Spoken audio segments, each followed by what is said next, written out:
Welcome. Let us look at the essay that you have in front of you here. This one is obviously a graph. Again, it doesn't tell you how to actually write this particular piece. You may write a narrative, you may write an essay. There are no particular elements that tell you how to write this. Having read this one, you can see that it's fairly short, but the good thing about this particular piece is that it does remain with the illustration. It does not go off on a tangent. It remains clear and it remains precise about what it wants to do. So the narrative manages to focus sharply on the required topic. That's very important. The student has managed to express his or her thoughts in a clear and rather fluent manner. Paragraphs of development have been adequately detailed.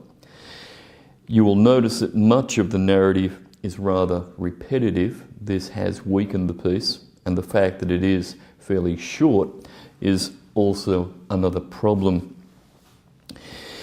But the story itself, as I said, is reasonably sound. The student is simply told a rather straightforward narrative about a person who is going to throw in their job, and then the graph is relevant because after that has occurred, the sales figures for that company fall.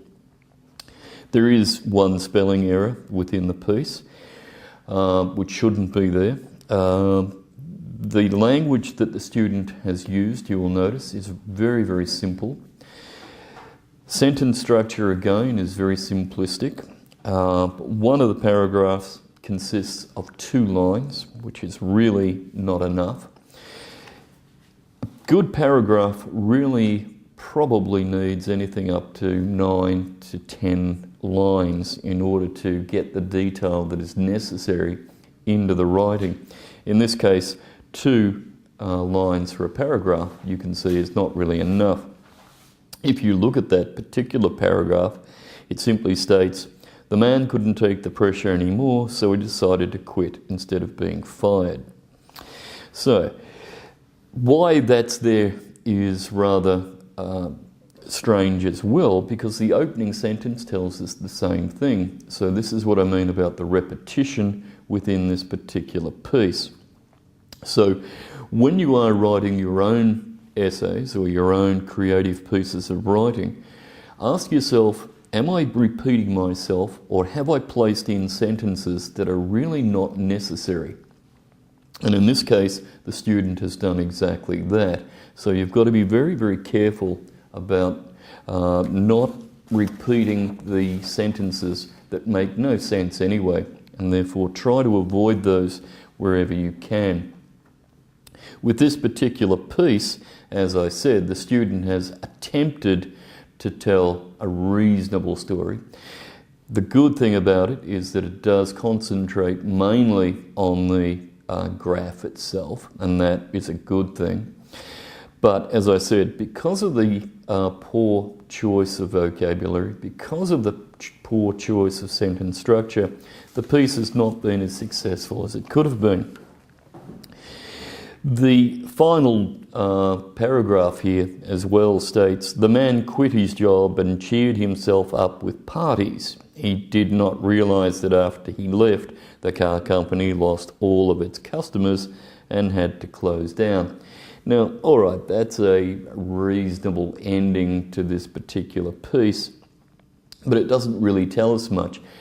The reason that is fairly weak is because the student really needed to tell us a little more about the importance of that character's job in the opening paragraph. So remember, your paragraphs need to have a logical connection all the way through. If they don't have a logical connection, what you end up with is a rather fragmented element that runs through the writing. These paragraphs are not always logically connected, and that is one of the problems with this particular piece.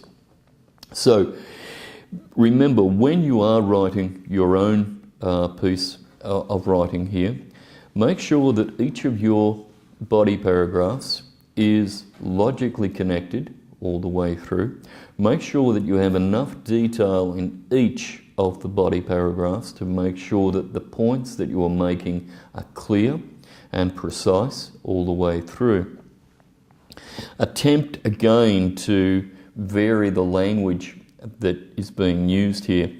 For example, you'll notice with this particular student, much of the language, as I said earlier, is very, very simplistic.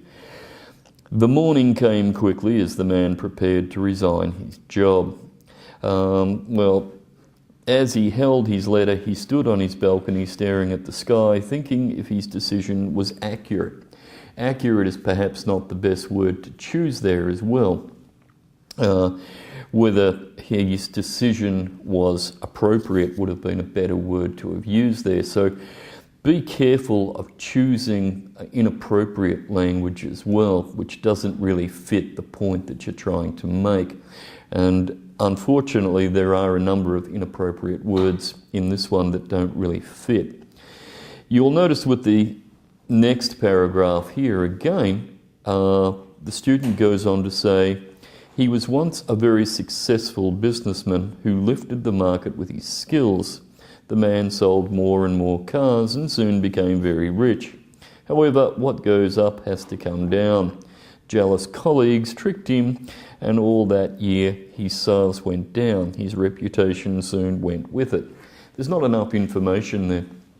The student would have had to have actually explained that.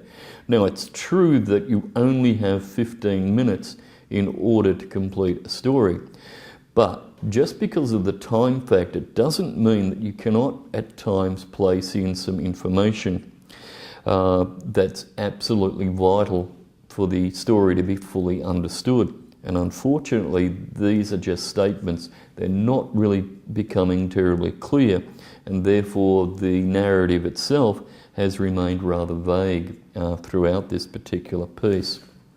So, in order to reiterate with this particular story, the student has done a number of things reasonably well. The first thing the student has done reasonably well is remain with the topic. The graph that is being used on the front cover, the student has used reasonably well. The weaknesses, though, as I said, the paragraphs are much too brief. The words themselves that have been chosen are often a little weak as well. So it perhaps would have been better to have, with this particular story, to have simply begun with not the opening, the morning came quickly, but with a successful businessman who lifted the market with his skills. Probably would have been a better way to open. The opening paragraph is really superfluous. It really doesn't add anything to the narrative at all. So it would have been better to have jumped immediately into the entire story to explain that here is an individual who has done extremely well in the business world and who is now being cheated out of that particular employment by jealous colleagues. That would have been a better way of doing it. And then the next paragraph could have been the sales plummeting, which is relating back to the graph, which is on the front of the cover. That would have given it a greater connection and a greater logical element than what the student has here. Because, as I said, the opening paragraph is really not really that relevant at all and could have been completely left out. The final line as well, or the final paragraph I should say, where the man quit his job and cheered himself up with parties, also seems rather superfluous. I mean, there's nothing adding to the story by doing that. So it would have been better to have removed that line as well, and therefore simply said that he did not realise that after he left the car company, the company had to close down. That would have been, again, better by expanding on that one idea and removing some of those superfluous or unnecessary sentences that this particular piece suffers from. So that would have been the best way to have gone about fixing this particular piece up. So unfortunately, the unnecessary lines that this particular essay suffers from have weakened the writing considerably. It still would have received a pass, but that's all it would have received. And as I said, it would have only received that because of the unnecessary sentences that make up some of this particular of the writing here. And furthermore, it is much too brief. So you've got a number of unnecessary lines, and if you remove those, then you've even got a much shorter piece than you have the one you're looking at the present time. So it would have been much better, as I said earlier, for the student to have expanded immediately on the second paragraph, which should have been the first, and then expanded by explaining how this has come about and why why his colleagues had also sabotaged his employment. That needed some explanation, which the student has not given. So again, we need to be very, very careful. So just to reiterate those simple points again, look at your own writing. If you see sentences, as in this one, that do not make any sense or do not add to the narrative itself, then remove them. Just jump immediately in, make sure that your elements are completely clear all the way through, and choose your language very, very carefully. So they're the major elements that you need to genuinely consider when it comes to your own writing. So until we meet another time, thank you.